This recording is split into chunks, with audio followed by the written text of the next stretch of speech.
আমরা জাস্ট দেখো এত অন্ধকার এখন 4:30 বাজে, তাও এত অন্ধকার আমার ভয় লাগছে রীতিমতো। চোর চাচর না বেরিয়ে যায় তো আমাদের বাড়ির সামনে আর কি। এবার রাস্তায় কোনো অটো মটো কিছু পাবো কিনা সেটাই দেখার বিষয়। আমাকে তোমরা দেখতে পাচ্ছ না সেটাই দেখার বিষয়। এখন শুধু একটা মোটর ভ্যান ছাড়া আর পিছনে কিচ্ছু নেই। চলে এসেছি চাকদা স্টেশনে, 5টা 15 লালগোলা ধরেই যাবো কৃষ্ণনগর, তারপর ওখান থেকে অটো ধরে যাব।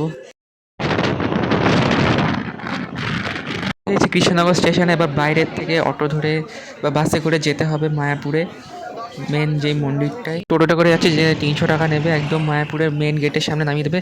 আর বাসে করে গেলে 20 টাকা করে পার পার্সন ভাড়া নেবে। এখান থেকে টোটাল 22 কিলোমিটার দূরে। মেন ইসকন টেম্পল ছাড়া আরও অনেক ছোটো ছোটো মন্দির আছে, যেগুলো আমি কিছুক্ষণ পরের দিন এসে দেখাবো। মন্দিরের দেখা পেয়ে গেছি, তো আমরা গিয়ে এখন একটা ভবনে থাকবো, তারপর বেরোবো বাইরে। আমরা মন্দিরের পিছনে একদম সবথেকে কাছে যে ভবনটা আছে গদা ভবন নামে, তো সেটারে আজকে আমরা থাকবো। এই পার্কে আমি গতবার যখন এসেছিলাম তখনও এই পার্কে বসেছিলাম। ভবনে থাকতে গেলে আগের থেকে বুকিং করে আসতে হয়, তো আমরা যেহেতু করিনি তাই রিসেপশনে গিয়ে কথা বলছি, যদি হয়ে যায় তাহলে তো ভালোই, নাহলে অন্য কোনো জায়গায় দেখতে হবে। ওখানে আসলে রুম ফাঁকা থাকে না, তো একটা ছিল নন এসি, তো আমরা সেখানেই থাকবো। এক দিনের জন্য 850 টাকা করে ভাড়া নেয়। এটা সত্যি খুব পুরো সুন্দর বাড়ির মতন হচ্ছে। রুমের ভিতরের অবস্থা, রুমটাও খুব সুন্দরই, দুখানা বেড আছে, একটার তলা আরেকটা। এর পাশে এরকম একটা ছাদ টাইপের আছে, তো এখান থেকে মন্দিরটা খুব সুন্দরই দেখা যাচ্ছে। জায়গাটা সত্যি খুব সুন্দর, এখানটা পরিষ্কার পরিচ্ছন্ন খুব। আর এখন সকাল 8টা বাজে, আর নিচে হচ্ছে মেন প্রসাদ নেওয়ার জায়গাটাও নিচেই, পরে দেখাচ্ছি। তো এখানে সকাল সকাল এসে সত্যি খুবই ভালো লাগছে, কিন্তু এখন মন্দিরে যাবো না, মন্দিরে যাবো বিকেলবেলা। এখন একটু হোটেলে রেস্ট নেবো, যেহেতু সারা রাত সেভাবে ঘুম হয়নি। আমার পিছনে হচ্ছে বড় মন্দিরটা, খুব সুন্দরই লাগছে দেখতে। আর এই দেখো এখানে সামনে কত সুন্দর করে ডিজাইন করা, এখানে জলের ব্যবস্থাও আছে খুব ভালোই, খুব সুন্দর করে সাজানো। এখানে গোলাপ দিয়ে, এখানে আরও অন্য অনেক ফ্যামিলি আছে প্রচুর। এখন বাজে দুপুর 1টা, তো এখন থেকে প্রসাদ দেওয়া চালু হয়। এখানে আগের থেকে টিকিট করে রাখতে হবে। এখানে অনেক ধরনের খাবার পাওয়া যায়, 80 টাকা 50 টাকা এরকম, খাবারের আইটেম বুঝে দাম। তো আমরা এখানে 80 টাকার প্লেটটা নিয়েছি। এখন যাবো হচ্ছে মেন মন্দিরে। তো দেখো রাতের বেলা কত সুন্দর লাগছে দেখতে ভবনটা। এটা হচ্ছে সামনের একদম বেরিয়েই, ঘর থেকে বেরিয়ে এরকম ভিউ।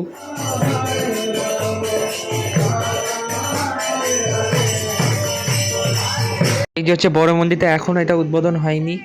আমি 2020-তে যখন এসেছিলাম তখন শুনেছিলাম 2022-এ হবে, কিন্তু 2022-এ যখন হয়নি, জানি না এটা কবে উদ্বোধন হবে, কিন্তু যখন হবে তখন আবার একবার আসবো।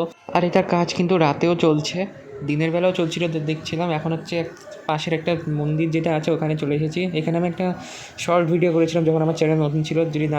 তো ভিতরে তো মোবাইল ক্যামেরা জাতীয় কিছু অ্যালাউ নেই, তো ভিডিও কিছুই করতে পারবো না। কিন্তু গত বছর করেছিলাম একটা স্পেশাল পারমিশন নিয়ে, কিন্তু এবছর করছি না, এবছর নিজেরাই গিয়ে দেখে আসছি।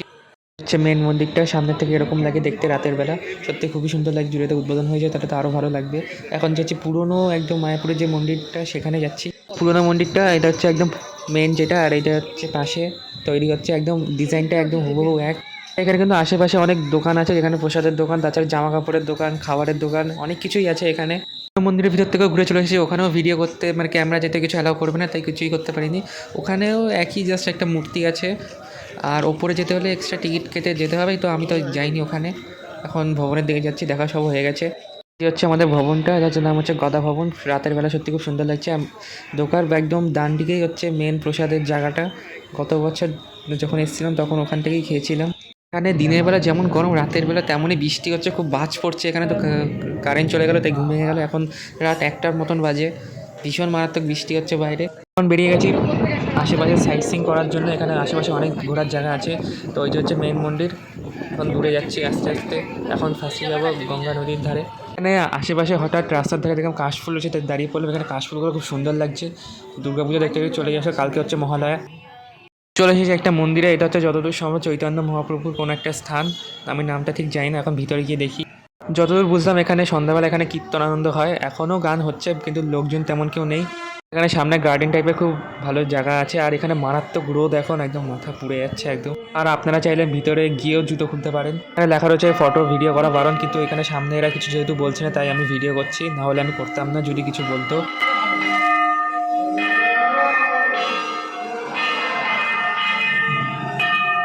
এসেছি আরেকটা একটি জায়গায়, একদম এইটার মন্দিরের সাইডে। এখানে নাকি চৈতন্য মহাপ্রভু এসে বই পড়তেন, লাইব্রেরি টাইপের একটি জায়গা।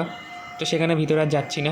এটা হচ্ছে চৈতন্য জন্মস্থান, এখানে ভিতরে আমি আর যাচ্ছি না, কারণ এখানে মারাত্মক রোদ। আর এমনিতেও এখন 11:40 বাজে, আর 10 মিনিট পর এমনিতে মন্দিরটা বন্ধ হয়ে যাবে। গঙ্গা নদীর পাড়ে একদম, এখানে দেখুন গঙ্গা নদীটা ভালোই চওড়া এখানে। একজনের বাড়ির উপর দিয়ে আর কি এসেছি। এই যে সামনে সেই বসার জায়গাটা, যেটা আমি তোমাদের ছাদ থেকে দেখিয়েছিলাম, জায়গাটা সত্যি খুবই সুন্দর। এখানে একটু ছাওয়ার জন্য খুব ভালো লাগছে।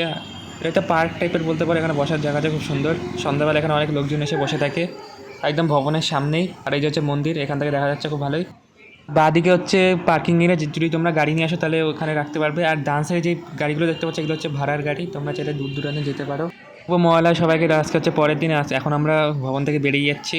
কালকে শরীরটা খুব খারাপ লাগছে যেহেতু সারাদিন রোদের মধ্যে ঘুরেছি। যে হচ্ছে রিসেপশন এরিয়া, 9টার সময় হচ্ছে চেক আউট টাইম।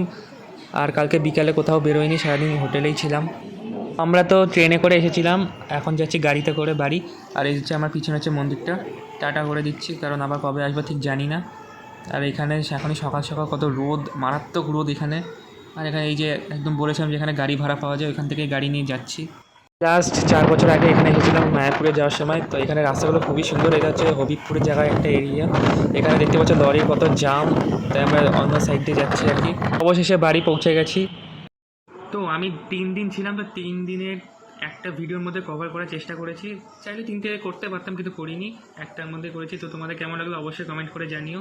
আর নেক্সট দুর্গাপূজার ব্লগ আসবে, তার জন্য চাইলে অবশ্যই সাবস্ক্রাইব করে নিও। আর আজকের ভিডিও কেমন লাগলো সেটা অবশ্যই কমেন্ট করে জানিও। Thank you so much.